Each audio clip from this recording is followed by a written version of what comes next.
that's those things you can never get back. And I owned up to that. And no one hid from that, and that was a mistake. Crystal clear.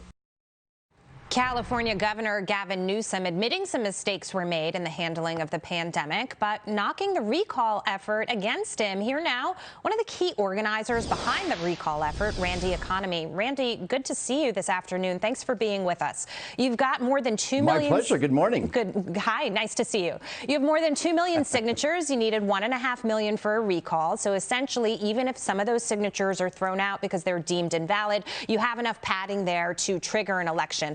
Talk me through the timeline and the steps and what comes next.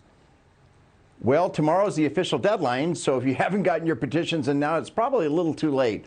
But what we have is probably the next 35 days that the California Secretary of State, who was recently appointed by Gavin Newsom himself, Shirley Weber, and the Lieutenant Governor, Eleni Koulounakis, will go ahead and confer that we have met the threshold of the 1,497,000 signatures that are required to be able to place this on a ballot, which will probably take the election, if everything goes as planned, will probably be October, November.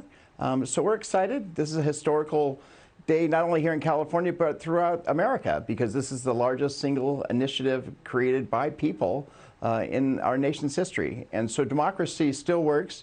And a lot of people have been, labeling us as some type of a coup and something that isn't allowed under normal elections. But it's a completely legal move that we're doing. It's allowed by the California Constitution and the people.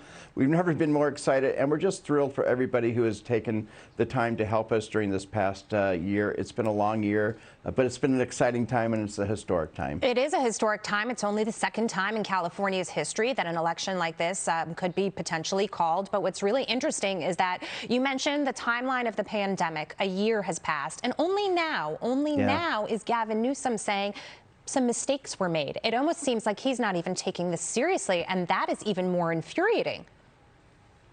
Well, he's taking it serious now because more than 2 million of us have already weighed in on his political future.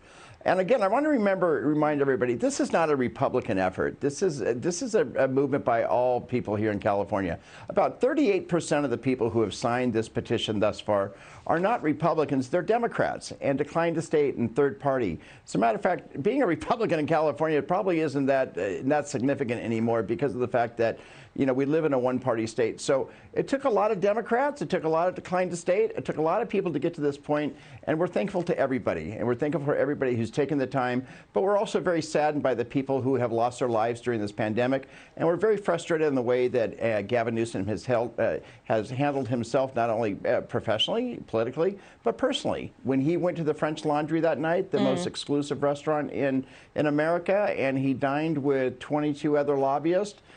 Many of them had, made lots of money during this pandemic through their individual organizations and companies that they work for in special interest. That was a slap in the face to every Californian. So Gavin Newsom created his own political dilemma. We at Recall Gavin 2020 have done the heavy lifting with our partners and the millions of others who have chimed in on this recall. And we made it happen. So today is a day for us to reflect. Yeah. It's a day to be able to go ahead and take pause and to realize that we've done something pretty darn good here in California. Yeah, it's taken an enormous amount of effort, but certainly you guys have all band together to stand up. You see those pictures of Gavin Newsom dining at the French Laundry. It's frustrating, not even, if you live in another state, for example, but it also demonstrates the hypocrisy. And I always go back to that photograph of Nancy Pelosi getting her hair dyed in the salon without a mask on when she was urging that everybody else follow the rules. Why is it that some in the Democrat Party feel it's okay, we don't have to follow the rules ourselves, but we will go out there and we'll preach it? And even when they get caught, they seem to try to deflect the blame onto others.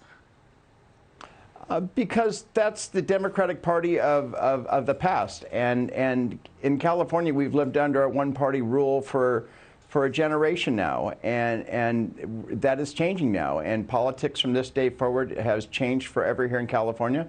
And it's because of people like Orrin Heatley and myself and Mike Netter and Robert McRae and Dan Cioni and the people who have worked so hard, and Susan Hurd who have helped. They're all volunteers, and we've worked our behinds off to be able to get to this point now. So You know, Gavin Newsom brought this upon himself, and it wasn't one thing. It was a combination of everything. And now, finally, democracy is working the way it should be working here in California. It's a tremendous effort, a lot of hard work. Congratulations to you and your team and the volunteers, as you said, who really felt that this was a mission that they wanted to take on. Great to see you today. Thank you. Great to see you, too.